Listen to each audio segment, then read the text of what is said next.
പ്രിയപ്പെട്ട സുഹൃത്തുക്കളെ, Hema committee report പുറത്തു വന്നതിന് ശേഷമുള്ള സിനിമാ മേഖലയിലെ ഭൂകമ്പങ്ങൾ തുടർന്നുകൊണ്ടിരിക്കുകയാണ്.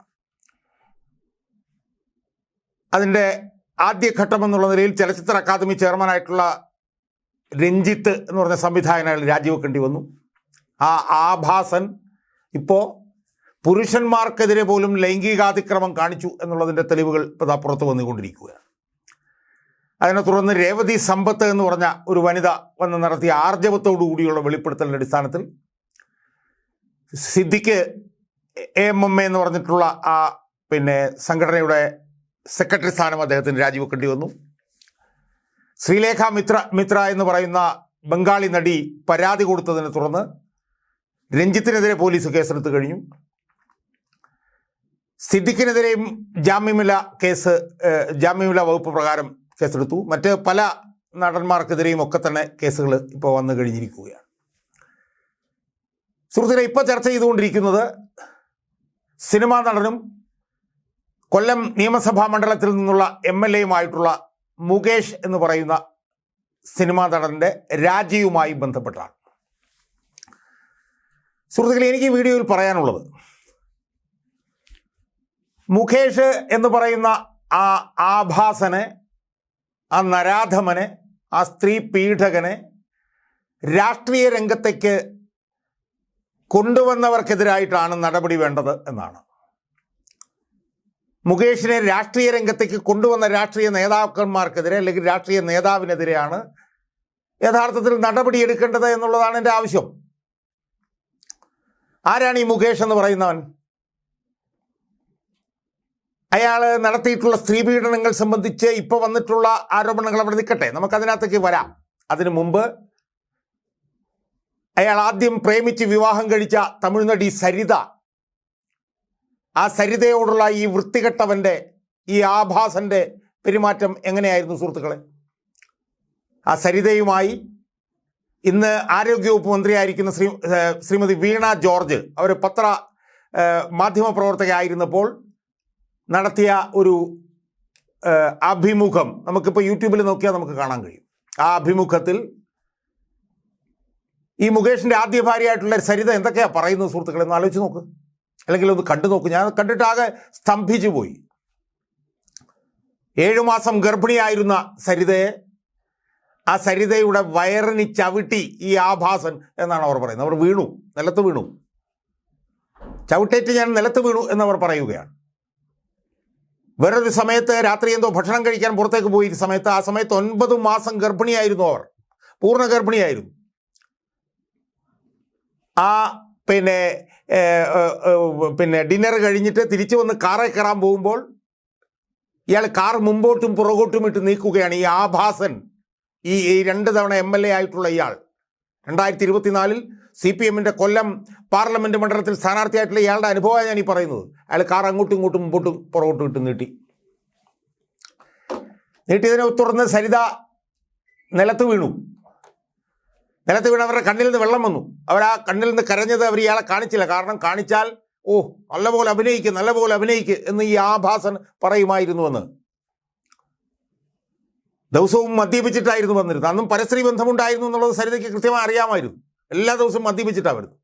ഒരു ദിവസം മദ്യപിച്ച് വന്നപ്പോൾ എന്താണ് ഇത്രയും താമസിച്ചെന്ന് ചോദിച്ചപ്പോൾ മുടിക്ക് കുത്തിപ്പിടിച്ച് വലിച്ച് അകത്തെ മുറിയിലേക്ക് കൊണ്ടുപോയി നിലത്തിട്ട് ചവിട്ടി എന്നാണ് അവർ പറയുന്നത്.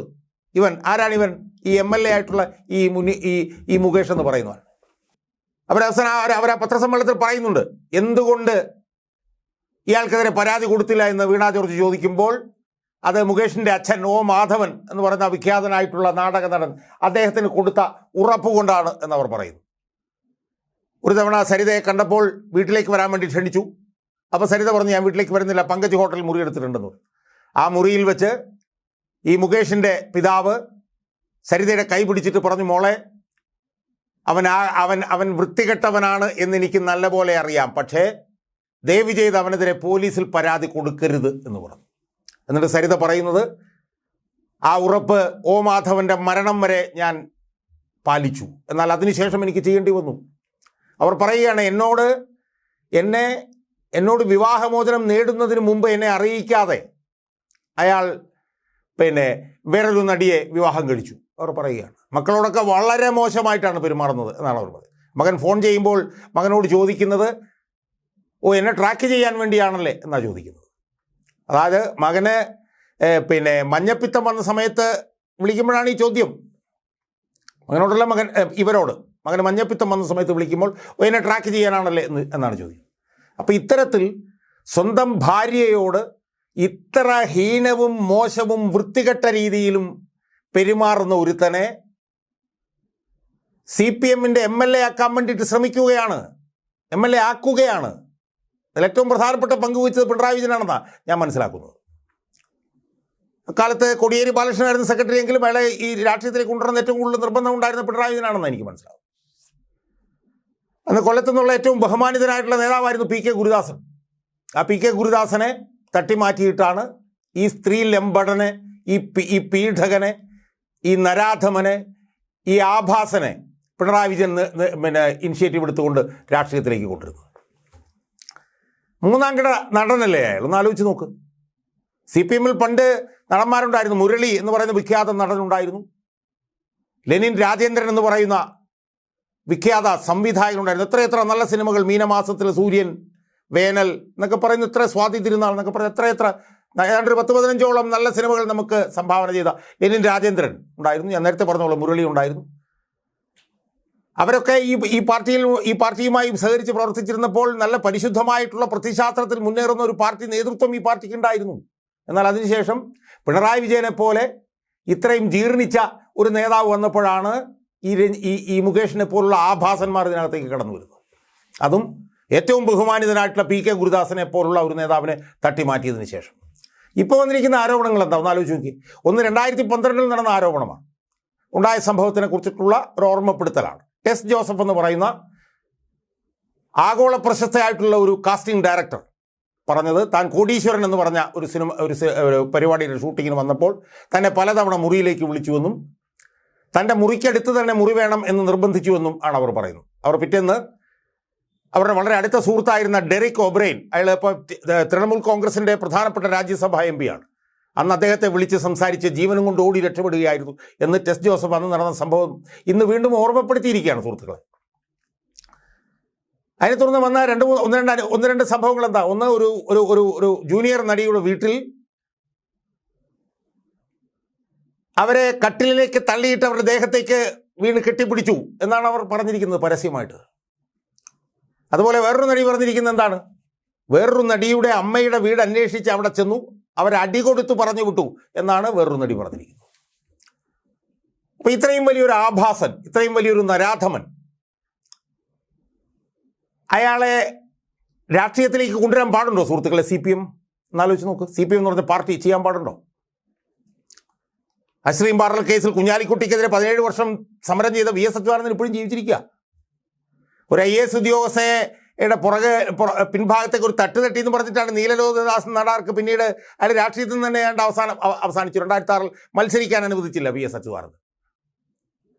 അങ്ങനെയൊക്കെയുള്ളൊരു പാർട്ടിയാണ് ഈ പാർട്ടി. ലെനിൻ രാജേന്ദ്രൻ സഹകരിച്ചിരുന്ന പാർട്ടി, മുരളി സഹകരിച്ചിരുന്ന പാർട്ടി. ആ പാർട്ടിയിലാണ് ഇതുപോലൊരു ആഭാസൻ, ഒരു നരാധമൻ ഇന്ന് ഈ പറഞ്ഞ പോലെ ഇംഗ്ലീഷിൽ റൂളിങ് ദ റൂസ്റ്റ് എന്ന് പറഞ്ഞതുപോലെ ഏറ്റവും മൂന്നാം കിട നടൻ. എന്തെങ്കിലും ഒരു നല്ല സിനിമ അയാൾ അഭിനയിച്ച് നമുക്ക് പറയാൻ പറ്റൂ. എന്നിട്ട് അയാൾ അഭിനയിച്ചുകൊണ്ടിരിക്കുന്ന സമയത്തും ഈ ബഡായി ബംഗ്ലാവ് പോലുള്ള സിനിമകളിലൊക്കെ വന്ന് വൃത്തികെട്ട സംഭാഷണങ്ങളൊക്കെ നടത്തി മുന്നേറുന്ന ഒരുത്തൻ. അയാൾക്കെതിരെ ഇപ്പോൾ ജാമ്യമില്ലാ വകുപ്പ് കേസെടുത്തിരിക്കുകയാണ്. ജാമ്യമില്ലാ വകുപ്പ് അറസ്റ്റ് ചെയ്യപ്പെടാനുള്ള സാധ്യതയാണ് ഇപ്പോൾ പറയുന്നത്. അറസ്റ്റ് ചെയ്യപ്പെട്ടാൽ പോലും അയാൾ രാജിവെക്കണ്ട എന്ന് പറയുന്ന നാണം കെട്ട CPM നേതാക്കന്മാർ ധാർമ്മികത തൊട്ട് തീണ്ടിയിട്ടുണ്ടോ ഈ CPM നേതാക്കന്മാരെ? എന്നാലോചിച്ച് നോക്ക്.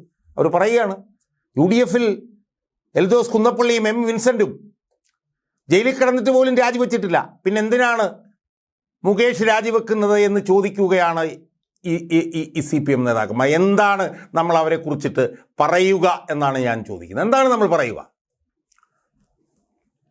നിങ്ങൾ 100 കോടി രൂപയുടെ അഴിമതി നടത്തിയില്ലെന്ന് ചോദിക്കുമ്പോൾ അവർ 1000 കോടി രൂപയുടെ അഴിമതി നടത്തിയില്ലെന്ന് ചോദിക്കുന്നവന്മാരാണ് ഉമ്മാർ